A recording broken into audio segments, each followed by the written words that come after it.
ఇక సామాన్య ప్రజలు బంగారం కొన్నట్టే. బంగారం ధరలు చూస్తా ఉంటే ఆకాశాన్ని అంటుతూ ఉన్నాయి. డబ్బులున్న వాళ్ళైతే ఇంకా ధరలు పెరుగుతున్నాయి అని చెప్పేసి వాళ్ళకి తెలిసినప్పుడు ఏదో ఒక రకంగా డబ్బులు తీసుకొచ్చి ఇంకా ఉన్నలేని బంగారం మొత్తాన్ని కూడా ఇళ్ళలో నింపుకుంటూ ఉంటారు. కానీ మరి లేని వాళ్ళ పరిస్థితి ఏంటి? సామాన్యుల పరిస్థితి ఏంటి? మధ్యతరగతి వాళ్ళ పరిస్థితి ఏంటి?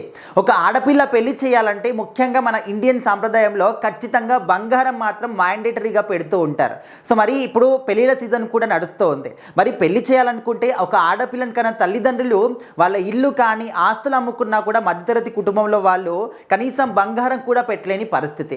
సో అసలు ఎందుకు ఈ విధంగా భారీగా ధరలు పెరుగుతూ ఉన్నాయి? ఓన్లీ బంగారం విషయంలోనే కాదు, నిత్యావసర సరుకుల దగ్గర నుంచి ప్రతి ఒక్కటి కూడా భారీగా ధరలు పెరుగుతూ ఉన్నాయి. అయితే ఇప్పుడు ఏంటంటే ప్రజెంట్ హైదరాబాద్లో కానీ విజయవాడలో కానీ ఇతర ప్రాంతాల్లో కానీ బంగారం ధరలు ఏ విధంగా ఉన్నాయి?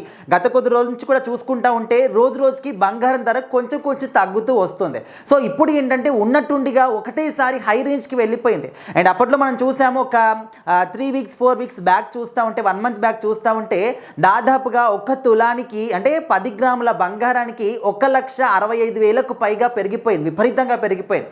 సో అప్పుడు చాలామంది కూడా ఇంకా డబ్బులున్న వాళ్ళందరూ కూడా ప్రతి ఒక్క జ్యువెలరీ షాప్ దగ్గరికి వెళ్ళి లైన్లో కట్టి నిల్చొని వాళ్ళు బంగారం అంతా కొనుగోలు చేసుకొని తెచ్చుకున్నారనమాట. కానీ మధ్యతరగతి కుటుంబం వాళ్ళు కనీసం ఆ షాప్ సైడ్ చూడడానికి కూడా భయపడేటటువంటి పరిస్థితులు కూడా నెలకొన్నాయి.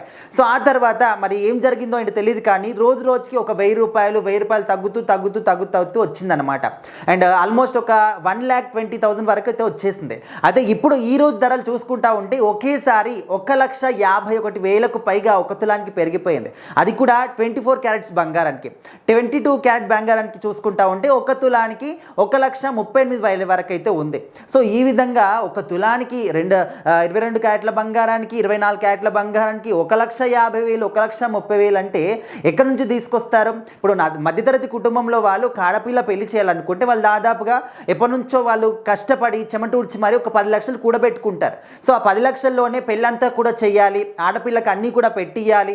అండ్ అత్తగారి ఇంటి సైడ్ నుంచి ఎలాంటి కూడా మాట రాకుండా వాళ్ళు హ్యాపీగా చూసుకోవాలంటే వాళ్ళు అడిగినవన్నీ కూడా పెట్టియాలి అని చెప్పేసి అనుకుంటూ ఉంటారు. ఒక ఆడపిల్ల తల్లిదండ్రులుగా వాళ్ళు కోరుకునేది అంతకుమించి ఇంకేది కూడా ఉండదు. సో అప్పుడు ఇక్కడ ఏంటంటే బంగారానికే ఉన్నటువంటి ఆ 10 లక్షలు కూడా అయిపోతే పెళ్ళే విధంగా చేస్తారు, మిగతావి ఏ విధంగా పెడతారు? సో ఈ విధంగా ఓన్లీ పెళ్లి విషయంలో అని కాదు, నార్మల్గా బంగారం కొనుక్కోవాలంటే ఇంకా ఎవ్వరికి కూడా వాళ్ళ తరం కాదనమాట. ఎంత కష్టపడ్డా కూడా, జీవితాంతం కష్టపడ్డా కూడా కొనలేని పరిస్థితులు ఇంకా ముందు వస్తాయేమో. ఇప్పుడే ఈ విధంగా ఇంత భారీగా పెరిగిపోతే ఫ్యూచర్లో ఇంకా 2 లక్షలు అయినా కూడా ఆశ్చర్యం అక్కర్లేదు. ఒక 5 తులాల బంగారం కొనాలంటే 10 లక్షలు కథం అయిపోతాయి అని చెప్పేసి చాలామంది ఎంతో ఇబ్బంది పడుతూ ఉన్నారు. సో మరి గవర్నమెంట్, కేంద్ర ప్రభుత్వం అయితే చొరవ తీసుకొని ఈ విషయంలో బంగారం ధరలు మాత్రం పెరగకుండా తగ్గే విధంగా చూడాలి అని చెప్పేసి అయితే వాళ్ళు వాపోతూ ఉన్నారనమాట. సో ఏదైనప్పటికీ కూడా రోజు రోజుకి బంగారం ధరలు మాత్రం చాలా భారీగా పెరుగుతూ ఉన్నాయి. అండ్ ఎవరైతే బంగారంలో ఇన్వెస్ట్మెంట్ చేస్తూ ఉన్నారో వాళ్ళకి మాత్రం మంచి అవకాశం అనమాట. ఇన్వెస్ట్మెంట్ చేసుకునే వాళ్ళు మాత్రం బంగారం మీద ఇన్వెస్ట్మెంట్ చేసుకుంటే ఫ్యూచర్లో మాత్రం భారీగా లాభాలు పొందే అవకాశం ఉందంటూ ఇక్కడ స్టాక్ మార్కెట్ వాళ్ళు కూడా చెప్తూ ఉన్నారు.